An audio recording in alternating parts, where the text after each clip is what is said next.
কেমন আছো তোমরা সবাই? আজকে আমাদের এই নতুন ভিডিওতে আমরা আলোচনা করব থাইরয়েড গ্রন্থি আর অগ্নাশয় এবং এই গ্রন্থিগুলো থেকে কী কী হরমোন প্রডিউস হয় এবং কী কী প্রত্যেকটা হরমোন কী কী কাজ করে এই সমস্ত কিছু নিয়ে ডিটেলে আলোচনা আজকে আমরা করব। তো চলো বেশি দেরি না করে স্টার্ট করা যাক। ফার্স্টেই আমরা আসছি থাইরয়েড গ্রন্থিতে, যেটার কিনা অবস্থান হচ্ছে কোথায় না ল্যারিংসের নিচে গ্রীবা দেশে, মানে ল্যারিংসটা গ্রীবা দেশে অবস্থান করছে। এই ল্যারিংসটার নিচে ট্রেকিয়ার দুপাশে অবস্থান করছে। এইখানে আমরা ছবিতে লেরিংসটা দেখতে পাচ্ছি। এই লেরিংসটা হচ্ছে এই যে এরকম সাদা পোর্শনটা, আর এর নিচেই আমরা দেখতে পাচ্ছি এই বাইলোবড থাইরয়েড গ্ল্যান্ডটা কিন্তু অবস্থান করছে ট্রেকিয়ার দুপাশে। ট্রেকিয়া মানে এই যে আমরা রিং রিং যে স্ট্রাকচারটা দেখতে পাচ্ছি, এই রিং রিং স্ট্রাকচারটাকে ট্রেকিয়া বলা হয়, আর এটাকেই বেষ্টন করে থাকে আমাদের থাইরয়েড গ্রন্থি। আর এখান থেকে সাধারণত দু ধরনের হরমোন প্রডিউস হয়, সেটা হচ্ছে T3 আর T4। মেন কাজটা করে হচ্ছে আমাদের T4 বা থাইরক্সিন হরমোন। এটার কাজটা কি, করেটা কি? এই থাইরক্সিন যে হরমোনটা এই বিপাকীয় কার্য নিয়ন্ত্রণ করে। কি করে? ক্রেবস চক্র। ক্রেবস চক্র কি না, ক্রেবস চক্র কী হয়? ক্রেবস চক্র হয় হচ্ছে আমাদের গ্লুকোজ মেটাবলিজমের এক ধরনের প্রসেস হচ্ছে আমাদের ক্রেবস চক্র, যেখান থেকে আমাদের এটিপি ফর্ম করে। আর এইটা যাতে সক্রিয়তা বৃদ্ধি পায়, মানে অনেক তাড়াতাড়ি খুব ভালোভাবে যাতে হয়, সেইটার জন্য কাজ করতে থাকে। এর ফলে কি হয়? শর্করা, প্রোটিন, ফ্যাট ইত্যাদি যে জিনিসপত্রগুলো আমাদের বডিতে থাকে সেগুলো খুব ভালোভাবে বিপাক হতে সাহায্য করে। আবার কি করে? অন্ত্রে গ্লুকোজের শোষণ ক্ষমতা বৃদ্ধি করে। অন্ত্র যাতে খুব ভালো করে গ্লুকোজ শোষণ করতে পারে, সেই কাজটা করতে সাহায্য কে করে? থাইরক্সিন হরমোনটা। আবার কি করে? যকৃৎ এবং পেশিতে সঞ্চিত গ্লাইকোজেনকে গ্লুকোজে রূপান্তরিত করতে সাহায্য করে। মানে গ্লাইকোজেন হচ্ছে আমাদের গ্লুকোজ, বডিতে যে এক্সট্রা গ্লুকোজগুলো বেঁচে থাকছে সেই গ্লুকোজগুলোকে জমা করতে সাহায্য করে হচ্ছে গ্লাইকোজেন। আবার যখন দরকার পড়ে তখন এই গ্লাইকোজেন ভেঙেই কি হয়? গ্লুকোজ তৈরি হয়। তো এটা করতে কে সাহায্য করছে? না থাইরক্সিন হরমোন সাহায্য করছে। যকৃতে প্রোটিন থেকে গ্লুকোজ প্রস্তুতিতে সাহায্য করে, সেমভাবে উল্টো কাজটাও করতেও সাহায্য করছে। থাইরক্সিন দেহে সঞ্চিত মেদ বিয়োজিত করে, ফলে কিটোন বডির উৎপাদন বৃদ্ধি পায়। কিটোন বডি উৎপাদন তখনই হয় যখন কিনা আমাদের ফ্যাটগুলো নষ্ট হয়ে যাওয়া ঠিক মানে ওর একদম সিম্পলার ফর্মগুলোতে, যেমন ফ্যাটি অ্যাসিড আর গ্লিসারলে যখন ভেঙে যায় ফ্যাটটা, তখন এই কিটোন বডিগুলো উৎপন্ন হয়। এটা হলো ফার্স্টে বিপাকীয় কার্যক্ষমতা বা নিয়ন্ত্রণ। তারপরে আসছে মৌল বিপাকীয় হার নিয়ন্ত্রণ, মানে যেটাকে আমরা বিএমআর বলে থাকি। দেহের তাপ উৎপাদন ক্ষমতা অক্সিজেন ব্যবহার নিয়ন্ত্রণ করে, যার ফলে কি হয়? বিএমআরটা ব্যালেন্সে থাকে। লোহিত রক্তকণিকার ক্রমপরিণতি কী করে? না লোহিত রক্তকণিকা যে কাজকর্মগুলো হয়, মানে লাইফ সাইকেল ওর যে হতে থাকে, সেটা কন্ট্রোল করে অনেকটা কে না এই থাইরক্সিন হরমোনটা। আবার হৃদস্পন্দন হার অনেক সময় বেড়ে যায় এই থাইরক্সিন হরমোনের কারণে কি করে না শ্বসনের হারটাকে অনেক সময় ইনডাইরেক্টলি নিয়ন্ত্রণ করতে পারে। এখানে দেওয়া রয়েছে কিছু রোগের কথা। সেটা কি না থাইরক্সিন হরমোনের কম ক্ষরণের ফলে শিশুদের ক্রেটিনিজম রোগ হয়, আর প্রাপ্তবয়স্কদের মিক্সিডিমা রোগ হয়।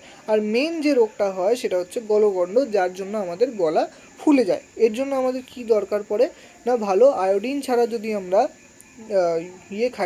লবণ খাই, তাহলে আমাদের এই গলগণ্ড রোগটা হওয়ার পরিমাণ বা সম্ভাবনা খুব বেশি বেড়ে যেতে পারে।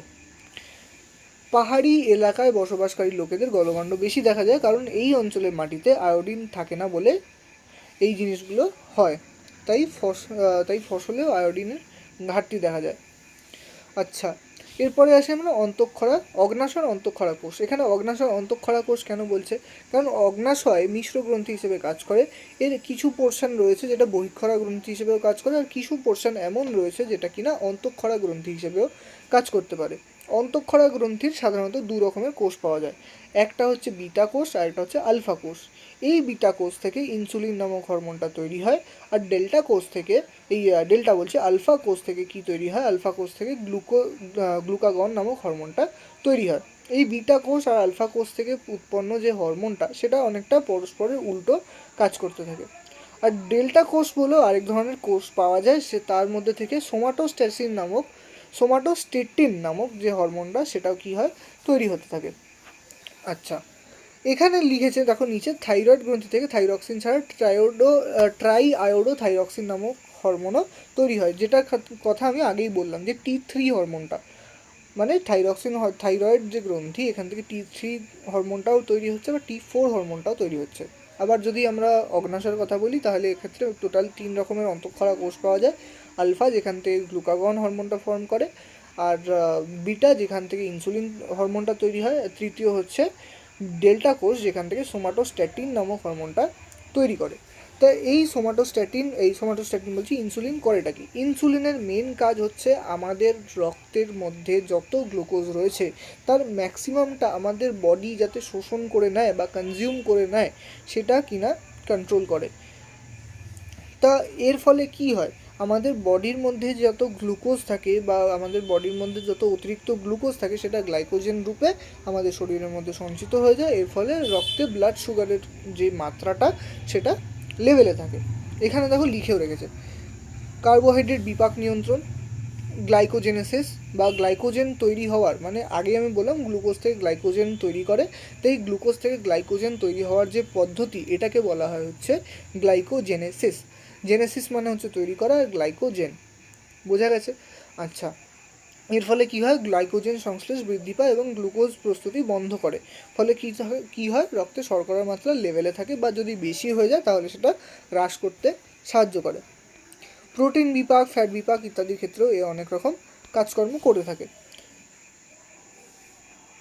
যকৃতের ক্ষেত্রে নিওজেনেসিস করে, বা নিওজেনেসিসটা কি? নিওজেনেসিস যদি আমরা বলি তাহলে হচ্ছে মেনলি আমরা গ্লুকোনিওজেনেসিস আমরা ব্যবহার বা নাম শুনে থাকি। সেটা হচ্ছে নন গ্লুকোজ, মানে গ্লুকোজ নয় এমন যে জিনিসপত্র, যেমন হচ্ছে প্রোটিন বা ফ্যাট, যাই হোক না কেন, ওই সমস্ত জায়গা থেকে গ্লুকোজ তৈরি করা বা গ্লাইকোজেন তৈরি করতে সাহায্য করে। যকৃতে নিওজেনেসিস প্রক্রিয়া প্রোটিন এবং ফ্যাট তৈরি করে, মানে নন প্রোটিন বা নন ফ্যাট যে ইয়েগুলো থাকে ওখান থেকে কী করতে সাহায্য করে, প্রোটিন এবং ফ্যাট তৈরি করতে সাহায্য করে। এর ফলে রক্তে শর্করার পরিমাণ বৃদ্ধি এবং ইনসুলিন এই প্রক্রিয়ায় প্রতিবন্ধক রূপে কাজ করে, ফলে রক্তে শর্করার পরিমাণ বাড়তে পারে না। মানে ঘুরে ফিরে ইনসুলিনের একটাই মেন কাজ, সেটা হচ্ছে রক্তে শর্করার পরিমাণ বাড়তে না দেওয়া। এখানে সব জায়গায় সেম কথা বলেছে। এখানে দেখো আবার ফ্যাট বিভাগে কী বলেছে, ইনসুলিন মেদ গ্লুকোজ থেকে ফ্যাট প্রস্তুতিতে সাহায্য করে, মানে গ্লুকোজের পরিমাণ কমে ও ফ্যাটের পরিমাণ বাড়িয়ে দিচ্ছে। এর ফলে কী হয়, ফ্যাটের জারণ বিক্রিয়ায় বাধা সৃষ্টি হয়, এর ফলে কিটোন বডি প্রস্তুতিতে বন্ধ তৈরি হয়। তাই জন্য ইনসুলিন কিটোন বডি প্রস্তুতিতে প্রতিবন্ধক হিসেবে কাজ করে, তাই একে অ্যান্টি কিটোজেনিক হরমোন বলা হয়।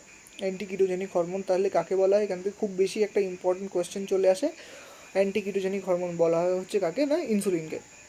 ইনসুলিন যদি কম পরিমাণে থাকে বা শরীরে যদি কম পরিমাণে তৈরি হতে থাকে, তাহলে আমাদের একটা খুব খতরনাক রোগ তৈরি হয়, সেটা হচ্ছে কি না ডায়াবেটিস মেলিটাস। যেক্ষেত্রে কী হয়, শরীরে যে গ্লুকোজ বা এক্সট্রা গ্লুকোজটা থাকে সেটা শরীরে খুব কম শোষিত হয়, এর ফলে ব্লাড সুগার লেভেল বাড়ে, যেটাকে আমরা গোদা বাংলায় বা একদম নর্মাল ভাষায় আমরা যেটাকে বলে থাকি হচ্ছে যে সুগার হয়েছে। তাহলে এখানে ইনসুলিনের কাজটা কি লিখেছে, ইনসুলিনের কাজটা লিখেছে কোষ পর্দার ভেদ্যতা বৃদ্ধি করে, মানে কোষ পর্দা পারমিয়েবল, মানে যদি এইটা লেয়ার হয় তাহলে এই প্রান্ত থেকে এই প্রান্তে কোনো কিছু খুব সহজেই যাতায়াত বা ট্রান্সপোর্ট হতে পারবে। আবার রক্তে অতিরিক্ত গ্লুকোজ যকৃৎ এবং পেশিতে গ্লাইকোজেন রূপে সঞ্চয় করতে সাহায্য করে। যকৃতে নিওগ্লুকোজেনেসিস প্রক্রিয়ায় অশর্করা থেকে, মানে যেটা আগেই বললাম, গ্লুকোজ তৈরি করতে বাধা সৃষ্টি করে।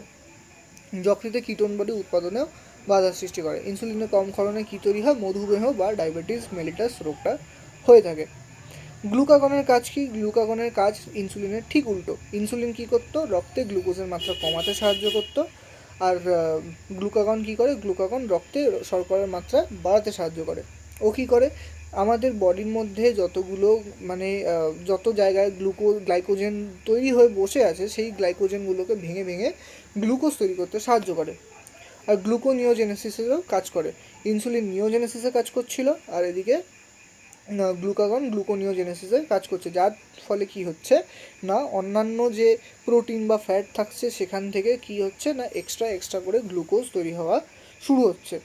আর এখানে কিছু দেখো ছোটো ছোটো জিনিস লিখেছে, দেখো যে প্রক্রিয়ায় গ্লুকোজ থেকে গ্লাইকোজেন সংশ্লেষিত হয় তাই গ্লাইকোজেনেসিস বলে, যেটাকে আগেও আমি বললাম। 100 ml রক্তে শর্করার স্বাভাবিক মাত্রা হলো 80 থেকে 120 মিলিগ্রাম। যে প্রক্রিয়ায় প্রোটিন এবং ফ্যাট থেকে গ্লুকোজ উৎপন্ন হয় তাকে বলা হয় কি না নিওগ্লুকোজেনেসিস, এটা আমি আগেও বললাম। গ্লুকোনিওজেনেসিস বা নিওগ্লুকোজেনেসিস একই হয়। ঠিক আছে, বোঝা গেল। তা আজকে আমরা এই দুটো কভার করলাম, থাইরয়েড গ্রন্থি আর হচ্ছে অগ্নাশয় গ্রন্থি। এই দুটো গ্রন্থি তোমরা খুব বেশি ভালো করে পড়বে, কারণ এই ইনসুলিন থেকে মাস্ট একদম একটা কি দুটো তো কোয়েশ্চেন আসেই। আর থাইরয়েড গ্রন্থির কাজের অভাবে কী রোগ হয়, এই কোয়েশ্চেনগুলো খুব বেশি আসে। তা আজকের জন্য এইটুকুই। যদি সেশনটা ভালো লেগে থাকে অবশ্যই লাইক করে দাও, আর যদি চ্যানেলে নতুন হয়ে থাকো তাহলে অবশ্যই সাবস্ক্রাইব করে দাও, কারণ এর পরের যে ভিডিওগুলো আসছে, এর পরের ভিডিওগুলোতে আমরা আরও বেশি ইম্পর্টেন্ট যে গ্রন্থিগুলো, সেই গ্রন্থিগুলো নিয়ে কিন্তু আলোচনা করব। তো stay tune and thank you so much.